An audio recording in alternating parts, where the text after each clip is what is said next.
ओम श्री परमात्मने नमः. ज्ञानदेवांचा आत्मसंवाद. प्रकरण पहिलं. शिवशक्ती समावेशन. शिव आणि शक्ती या दोघात किती ऐक्य आहे? ओवी 11 आणि 12. ज्ञानदेवांनी मागच्या ओवीत सांगितलं की शिव आणि शक्ती ही एकमेकांवर अवलंबून आहेत. शक्तीशिवाय गोसावी शिव काहीही करू शकत नाही. आता त्या दोघांचे किती ऐक्य आहे ते ज्ञानदेव 11व्या व 12व्या ओवीत सांगत आहेत. कैसा मेळू आला गोडीये, दोघे न माती जगी ये, की परमाणू ही माझी उवाये, मांडलेली आहाती. कैसा म्हणजे किती म्हणून सांगावा. मेळू म्हणजे ऐक्य. न माती म्हणजे समावत नाहीत. उवाये म्हणजे आनंदाने. मांडलेली आहाती म्हणजे ओतप्रत भरलेली असतात. अर्थ असा आहे की शिवशक्ती यांचं ऐक्य कसं गोडीला आलं आहे ते किती म्हणून सांगावं. या गोडीमुळे मेळ वाढला. त्यामुळे शिवशक्ती जगतात ओतप्रत भरलेली असूनही मावेनाशी झाली आहेत आणि उलट ती दोघं अतिसूक्ष्म अशा परमाणूतही आनंदाने नांदत आहेत. जिही एका वीण न कीजे तृण तेही निर्माण, जिये दोघे जीव प्राण जिया दोघा. जिही म्हणजे ज्यांनी, जीव प्राण म्हणजे जीवकी प्राण असतात. ही दोघे एकमेकांवाचून गवताच्या काडीचीही उत्पत्ती किंवा निर्मिती करत नाहीत. इतकी ती दोघे एकमेकांस जीव की प्राण आहेत. स्वामी स्वरूपानंद याचं अभंग रूपांतर करताना म्हणतात, यांची या प्रीतीचा ऐसा काही मेळ, नटो न केवळ जगद रूपे. अणु अणु माझी जरी ओतप्रोत, तरी उर्वरित राहातीच. ज्ञानवृत्ती रूप शिवशक्ती वीण, न होय निर्माण तृणतेही. दोघे एकमेका होती जीव प्राण, स्वरूपी अभिन्न राहोनिया. ज्ञानदेवांनी पहिल्या 9 ओव्यात शिवशक्तीचे सामान्य निरूपण केले. आता ते त्यांचं वैशिष्ट्य सांगत आहेत. शिवशक्तीचा संसार हा वैशिष्ट्यपूर्ण आहे. शिवाकडे काही नाही पण आहे, जणू काही तो भणंग भिकारी, आणि शक्ती त्या शिवामुळे परिपूर्ण झालेली आहे. ती आपल्या ऐश्वर्याने शोभून दिसते. असं विरोधाभासात्मक वर्णन ज्ञानदेवांनी 10व्या ओवीत केलं होतं. व्यवहारात अशा जोडीचं एकमेकांवर कितपत प्रेम असेल, त्यांच्यात प्रेमाचा गोडवा असतो की नाही याबाबत शंकाच आहे. तसेच याही जोडीची अवस्था आहे का, या दोघांचा संसार कसा चालतो अशी उत्सुकता निर्माण होते. ज्ञानदेव सांगतात की जरी या दोघात विरोधाभास दिसत असला तरी या दोघांच्या प्रेमाला एवढा बहर आलेला आहे, यांच्या प्रेमाला एवढं उधाण आलेलं आहे की विश्वही यांच्या खेळाला अपुरं पडतं. ही दोघे जगात मावेनाशी झालेली आहेत. स्थावर जंगमात्मक सृष्टीला नखशिखांत व्यापून ही उभयता आपल्या निज रूपाने दशांगुले उरलेली आहेत. संपूर्ण जग या दोघांनीच व्यापलेलं आहे, एवढा त्यांचा विस्तार झालेला आहे. आणि उलट एवढ्या अवकाशात न मावणारी ही दोघं एका लहान परमाणूमध्ये सुद्धा आनंदाने राहतात. एका बाजूला एवढा मोठा जगा एवढा राजवाडा त्यांना पुरेनासा होतो, तर दुसऱ्या बाजूला ते परमाणूसारख्या झोपडीतही सुखाने संसार करतात.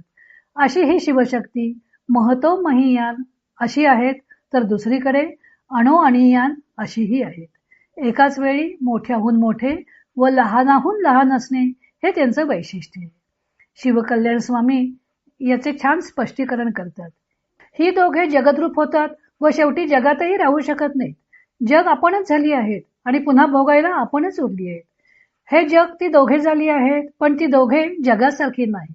जग हे त्यांच्याच ठिकाणी आहे, पण तेही वेगळेपणानं नाही. परमाणूमध्ये राहताना यांच्या मोठेपणाला बाधा आली नाही. सागराच्या पाण्यात तरंग निर्माण होतो आणि त्या तरंगाला पुन्हा सागराचाच आधार असतो. त्याप्रमाणे जग हे त्यांच्यातच निर्माण झाले व जगाला तीच दोघे आधारभूतही आहेत. सृष्टीमध्ये या दोघांची व्याप्ती दिसून येते. प्रत्येक पदार्थाचं अस्तित्व म्हणजे शिव आणि त्या पदार्थाचे रूप, आकार, नाव म्हणजे शक्ती.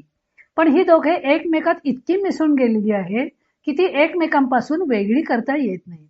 अस्तित्वाशिवाय रूप, नाव व आकार नाही आणि रूप, नाव व आकाराशिवाय अस्तित्व पाहता येत नाही. एकाला वगळून दुसरं पाहताच येत नाही. त्या पदार्थाचा आकार व नाव हे शक्तीच्या व्याप्तीचे चिन्ह आहे.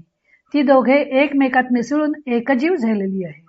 एकापासून दुसऱ्याला अलग करता येत नाही, कारण पदार्थाच्या अस्तित्वाला सोडून त्याचं रूप आणि नाव राहू शकत नाही. नुसते अस्तित्व वा नुसतं रूप व नाव पाहू म्हटलं तरी पाहता येत नाही.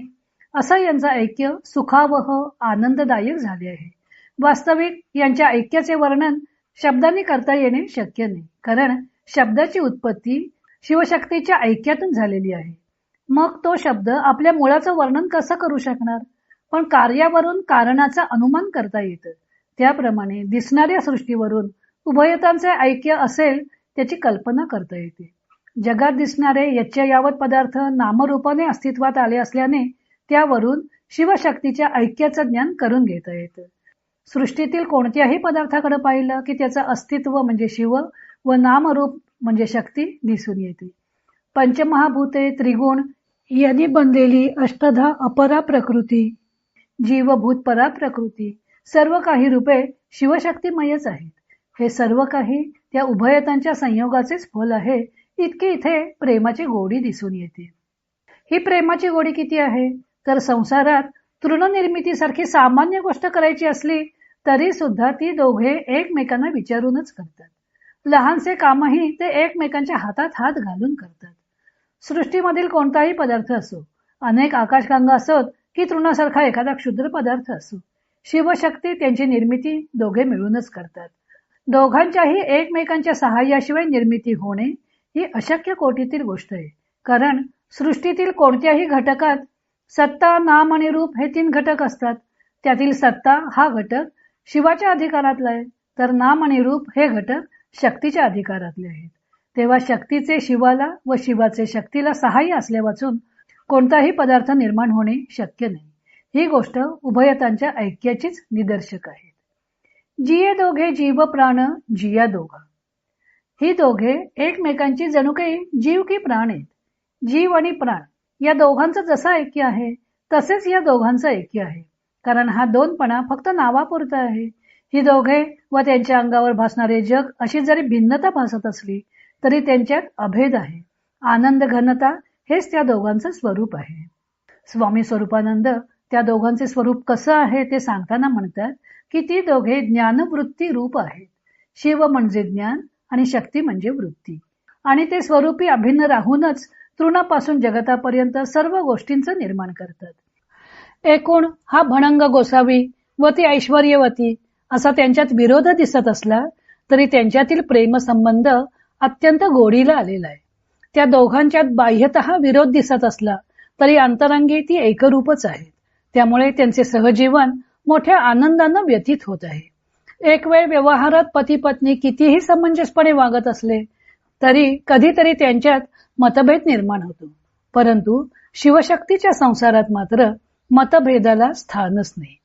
परस्पर सामंजस्याने त्यांचा संसार चालू आहे. एकूण शिवशक्ती एकरूप आहेत. मग या दोघांचा संसार चालतो तरी कसा?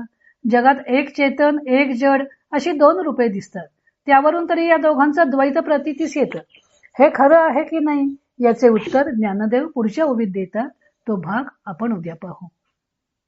इतर अनेक ग्रंथांचा आधार घेऊन संत ज्ञानदेवांच्या अमृतानुभव या ग्रंथाचं लेखन व वाचन सौ मनीषा अभ्यंकर मिरज यांनी केलं आहे. हरिओम तत्सत.